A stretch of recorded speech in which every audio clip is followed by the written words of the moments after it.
يا أيها الذين آمنوا قاتلوا الذين يلونكم من الكفار وليجدوا فيكم غلظة واعلموا أن الله مع المتقين۔ اے ایمان والو،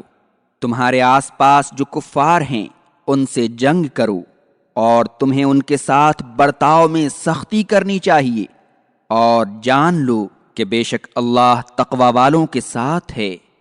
اللہ تعالیٰ نے جہاد کے سلسلے میں یہ حکم دیا کہ پہلے ان کافروں سے جنگ کی جائے جو مدینہ کے قریب رہتے ہیں، اور جب وہ حلقہ بگوش اسلام ہو جائیں تو آگے بڑھا جائے اور ان کے بعد رہنے والے کافروں سے جنگ کی جائے۔ رسول اللہ صلی اللہ علیہ وسلم نے اسی اصول کو برتا، چنانچہ آپ کی جہادی کوششوں کے نتیجے کے طور پر آپ صلی اللہ علیہ وسلم کی زندگی کے آخری ایام میں جزیرہ عرب مشرکین سے پاک ہو گیا، تو اہل کتاب تک دعوت اسلام پہنچانے کے لیے تبوک تک گئے اور وہاں 20 دن رہنے کے بعد واپس ہوئے، اور اس غزوے سے اسلام کو عظیم فوائد حاصل ہوئے جن کی تفصیل پہلے گزر چکی ہے۔ نبی کریم صلی اللہ علیہ وسلم کی وفات کے بعد خلفائے راشدین نے اپنے اپنے دور میں جہاد کی تحریک کو جاری رکھا، یہاں تک کہ اردن، شام، عراق اور فارس کے علاقے اسلام کے زیر نگیں ہو گئے۔ اسلام کا جھنڈا ہر طرف لہرانے لگا اور دیگر ذرائع سے دولت کی ریل پیل ہو گئی۔ آیت کے آخر میں اللہ تعالیٰ نے مسلمانوں کو حکم دیا کہ کافروں کے ساتھ جہاد کرتے ہوئے کسی قسم کی نرمی کا مظاہرہ نہ کریں، ورنہ اس کے خطرناک نتائج برآمد ہو سکتے ہیں۔ مسلمان اپنے مسلمان بھائی کے لیے نرم اور کافروں کے لیے سخت ہوتا ہے۔ اللہ تعالیٰ نے قرآن کریم کی متعدد آیات میں اس کی تاکید فرما دی ہے۔ وَإِذَا مَا أُنزِلَتْ سُورَةٌ فَمِنْهُمْ مَنْ يَقُولُ أَيُّكُمْ زَادَتْهُ هَذِهِ إِيمَانًا فَأَمَّا الَّذِينَ آمَنُوا فَزَادَتْهُمْ إِيمَانًا وَهُمْ يَسْتَبْشِرُونَ۔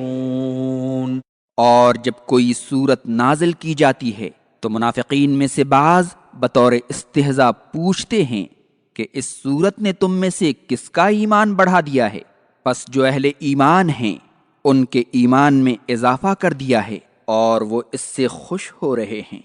جیسا کہ گزشتہ آیتوں کے مطالعہ سے معلوم ہوا کہ اس صورت میں منافقین کی ظاہری اور باطنی خباثتوں کے بہت سے احوال و کوائف بیان کیے گئے ہیں، اسی لیے اس صورت کا ایک نام فاضحہ بھی ہے، یعنی ایسی صورت جو منافقین کے عیوب کو بیان کرتی ہے۔ آنے والی 4 آیتیں اسی سلسلے کی آخری کڑی ہیں۔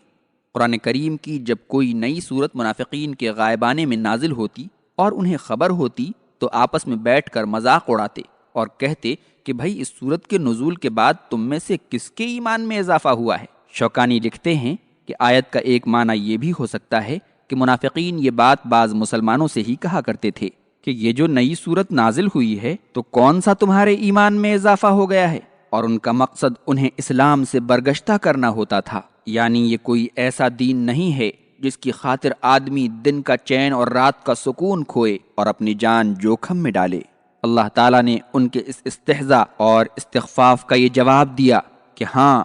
قرآن کی یہ آیتیں اور یہ صورتیں اہل ایمان کا ایمان بڑھا دیتی ہیں، اس لیے کہ ہر صورت اور ہر آیت میں کوئی ایسی مفید بات اور نصیحت ہوتی ہے جو انہیں پہلے سے معلوم نہیں ہوتی ہے، اور وہ اپنے ایمان و اخلاص کی وجہ سے ان دنیاوی اور دینی فوائد و مصالح کو پا کر دل سے خوش ہوتے ہیں۔ جمہور محدثین کی رائے یہی ہے کہ مومن کے ایمان میں زیادتی ہوتی ہے۔ اگر یہ کہا جائے کہ عمل صالح ایمان میں داخل ہے تو بات بالکل واضح ہے کہ آدمی جتنا زیادہ عمل کرتا جاتا ہے اس کا ایمان بڑھتا جاتا ہے، اور اگر بالفرض مان لیا جائے کہ ایمان صرف تصدیق قلبی کا نام ہے تو بھی بات واضح ہے، اس لیے کہ انبیاء کرام اور صحابہ رسول کا ایمان عام مسلمانوں کے ایمان سے یقیناً زیادہ ہوتا ہے، لیکن منافقین کا حال مومنوں سے بالکل مختلف ہوتا ہے۔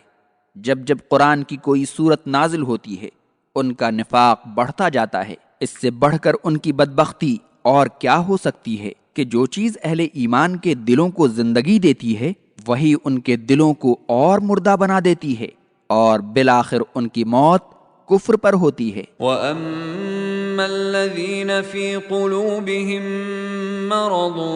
فَزَادَتْهُمْ رِجْسًا إِلَى رِجْسِهِمْ وَمَاتُوا وَهُمْ كَافِرُونَ، اور جن کے دل بیمار ہیں ان کی باطنی گندگی میں گندگی کا اضافہ کر دیا ہے اور ان کی موت حالت کفر میں ہوئی ہے